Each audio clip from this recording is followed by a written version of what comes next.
Sandwiched between two towering buildings and in the shadow of One World Trade is a New York staple, stage door delicatessen. For more than 30 years, the Vesey Street Deli has been in the Travlos family, serving Wall Street traders, business people, and tourists alike. It was 6 months before the September 11th terrorist attacks that Nick Travlos took the business over from his father. It was, the financial capital of America. It was busy. It was, a lot of people around. We were open 24 hours. With the exception of a renovated interior and occasional updates to the menu, not much has changed inside Stage Door Deli, but in the last 20 years, the neighborhood has. The neighborhood has developed over the years, especially since building like the Oculus. So it's become more residential.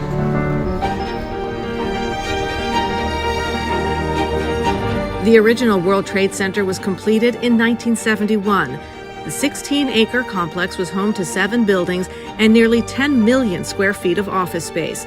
By 2001, it housed more than 430 businesses from 28 countries. The Twin Towers were a symbol of global commerce, but Lower Manhattan was a neighborhood people commuted to for work, not a neighborhood they lived in. People would often say that, you couldn't find anybody on Wall Street after 5 o'clock at night. Before 9/11, less than 20,000 people lived here. And now we have over 65,000 people that are here. John Marr is vice chairman of CBRE, a commercial real estate and investment services firm. Before September 11th, there were 188 residential buildings, compared to 337 in 2020. Not only have people moved downtown, but business has too. A wonderful day for New York City. Condé Nast left Midtown in 2014 to become the anchor tenant of One World Trade. Spotify signed a lease at 4 World Trade and Uber at 3 World Trade. 20 years ago, 30 years ago, it was all people in suits, jackets and ties, head down with their briefcase. And now it's a lot of people in the technology world, in a category that didn't even exist, that long ago. Uber has moved into this building, Spotify is in this building, WPP, one of the world's largest advertising agencies, in this building. That was unheard of 10, 15 years ago.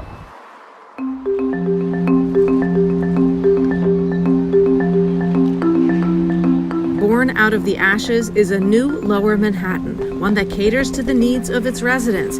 The area is now home to nearly 1,300 retail shops, restaurants, and bars, compared to fewer than 900 pre-September 11th. Hotels are popping up too. In 2001, there were only 6 in Lower Manhattan. Now, 37. There is also more than 90 million square feet of office space, but there have been some challenges filling that space. 2 World Trade was supposed to be completed by 2020, but construction was halted in 2013, and there is still no anchor tenant locked in. The global pandemic has exacerbated some of those challenges, but still Lower Manhattan is moving strongly forward as it transforms into a tourist destination, a residential neighborhood, and a place for tech companies to establish roots.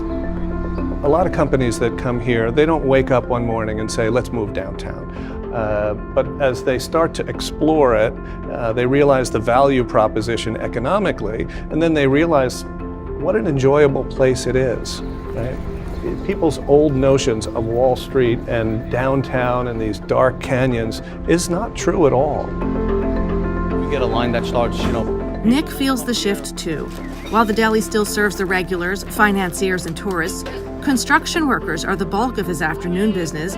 At 12:05 each day, a line of hard hats stretches out the door. They serve as a daily reminder of what happened on that Tuesday morning, but also of a sign of the growth and things to come in Lower Manhattan. New Yorkers, they're tough, we're tough, and we just, we're still at it.